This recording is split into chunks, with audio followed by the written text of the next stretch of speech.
everyone. Welcome back to another episode of Senior Living Today. With us today is Jaclyn Potts, the daughter of an Ohio Masonic Community's resident. Jaclyn, thank you so much for joining me today. You are welcome. So since this is your first time on our podcast, would you mind just telling our listeners a little bit about yourself and then also your connection to the Ohio Masonic Communities? Okay. I have been married for 46 years. I have 2 kids, their spouses, and 4 grandkids. I retired after working for over 40 some years. And during retirement, I spend my time volunteering and taking care of family. And I became involved with Masonic communities really quite a while ago because my grandmother was there, and then I had an aunt and uncle, and then my parents. So we're familiar with it. Yes, so lots of generations there. So how many years have your parents lived at Springfield Masonic Community? They moved in to independent living in 2013, and my dad died in 2018, and my mother is still there in memory care, and she will be 99 years old in October. Mm-hmm. Wow. So would you mind sharing with our listeners just a little bit about their story, maybe how they came to live at Springfield Masonic Community? Yeah,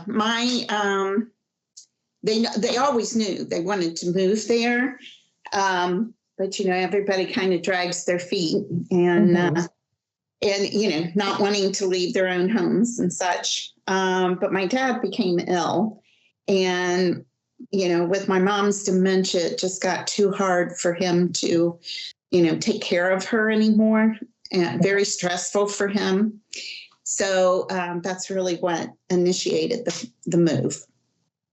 So when having those conversations with your parents, was it something, you mentioned that they did know that they wanted to move there, but maybe there was like a little bit of reluctancy as far as the timing. So how involved were you in that process? Were you having conversations with them about making the move, or what did that look like for your family? Yes, we all were. All 3 of us. There's 3 girls, and we talked to them about it a lot, just because we could see things happening or deteriorating. Wow, can't talk. and so we talked to him about it a lot. But I think my dad's was kind of hesitant, with mom having dementia, to take her away from her familiar surroundings. And I think that was the pause. So was there anything that you guys talked about that maybe kind of helped him to get past that pause, or what did that look like when he finally kind of decided, okay, this is the right move for us at this time? Well, unfortunately, he had a heart attack and was in the hospital, went into kidney failure, was very ill. And I brought my mother home to live with us. Well, because he went into skilled first. And, I just kept telling him that I think it's time that we do this. And at that point, he did not hesitate at all. He knew he could not go back home. And I think we kind of see this happen with a lot of families, where it does take a crisis before somebody actually does make that decision to move. But do you have any advice for others who are going through this process, or maybe conversations that should be had before that crisis takes place, so that it isn't a rushed move when the time does come? Right. And that was the other thing. Because he was in the hospital, my sisters and I were able to go out and look at the facility and decide, where we'd like to see them live. But my biggest thing to people are, keep really involved in their health care, speak to their doctors, go to their doctor's appointments with them. And then, I think that gives you a hedge on, convincing them, like, your health is kind of bad, and, you got a lot on your hands. And I think without scaring them, being very proactive and happy about the situation, involve them if they want a tour, and, see where they'll be moving, and convince them that we'll try to make it as much a home as the home you're leaving. Absolutely. And I think too, one of the things is looking at what you're gaining and the benefits from the move. I think a lot of times our older adults look at it as what they're giving up or losing their independence, but there are also so many things that you can gain by moving to a community. That, sense of security, that if anything does change with your health, you have help there. Also the opportunities for socialization with others at the communities. Mm-hmm. So I think that's important to stress as well. Right. And just with your family specific situation, was the fact that Springfield Masonic Community is a continuing care retirement community with multiple care levels, was that one of the other reasons that that community was chosen? Yes. Originally, they were going to go sell their home and do the condo first. Okay. And they put that off. Mm-hmm. But we did, when they first moved in, we moved them into independent living. And it was a 2-bedroom, and we took a lot of their stuff from home. So, but that was the biggest thing was, as health deteriorated for both of them, they could go from independent to assisted to memory care to skilled, whatever. And they're already there when those issues arise. And, I think that made the transition much easier. And I think it also alleviates that stress of, if something does change, then we have to go out and find another community and go do tours and decide where we want to move to. So having everything under one roof is really nice, as far as if your health needs change, you have everything there that you already need. Right. So what was the moving process like for your family to SMC? I know you talked about some of those fears that your parents had. Did you kind of see that upon move-in, or how did your family handle that process? Very definitely. When we moved them, like I said, Dad was in from the hospital to skilled care, and my mother was with us. And she kind of did not, because of her dementia, really grasp what was going on. But as we cleaned the house out and got ready to put it on the market and everything, all of us were like, wow. There was a lot we did not see going on, when you started going through their bills, or even cleaning their refrigerators and their cabinets out. And of course, with my mom with dementia, she was always so organized and everything was chaos, so, and that's another thing, to just enter their homes as much as possible and offer house or whatever. And then that makes you more aware of the situation that's going on. So. Yeah, absolutely. I think we've seen that before, where it's something we always recommend around the holidays when you go visit mom and dad, to kind of be aware of, are there unpaid bills? Is their fridge empty? Or is the house a mess, or things like that? So I think that's a really good point. And then also with the move, not only is it a huge adjustment for your parents, but I'm sure it was also an adjustment for you and your siblings. So how did you guys handle that? I think by just keeping,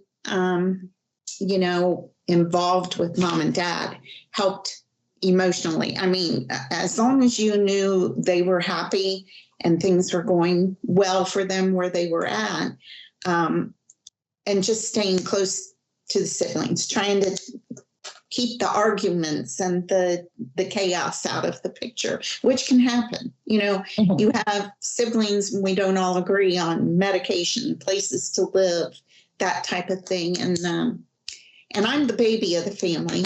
So I think Dad kind of put me in charge, because the go-between the two older sisters, Yeah. No, and there can be lots of dynamics to handle, especially when, you have siblings and other opinions involved. So, and I actually joined the Alzheimer's support groups. That was something that really helped me cope as well, because of my mom's dementia and Dad's health failed. His memory got bad. But just hearing people, hearing their stories, I think helps you cope better. Yes.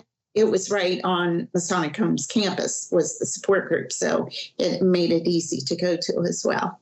Yeah, because you could visit mom and dad, go to the support group, all in one place. Yep. So what advice would you give families who are trying to, guide their loved ones to move into a retirement community, whether that be for assisted living, for memory care, for skilled nursing? Is there anything you saw that really worked with your family, or maybe things that didn't work that you would recommend others doing in the future when they go through this process? Well, you learn from your mistakes or whatever. Hmm. I wish that I have put them in assisted living to begin with. I think the biggest thing is really have an eye on the health of both parents, if you're dealing with parents or even with an individual. If you put them in independent living, make absolutely sure there's everything there to help them, but they're still independently living and taking care of their own medications and things like that. So that would be my strongest point, is just make sure that everything about the area that they're moving into, and that they're healthy enough or strong enough to be in that area.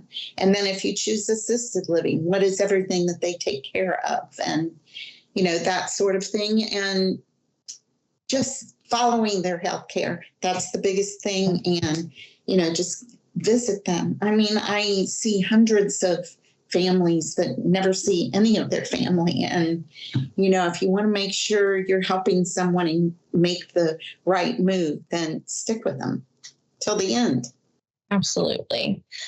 So one other question that I wanted to ask, for your situation, since they kind of knew they wanted to move to the Masonic community, did you guys also tour other communities before making that decision, or was the Masonic community the only place you had looked at?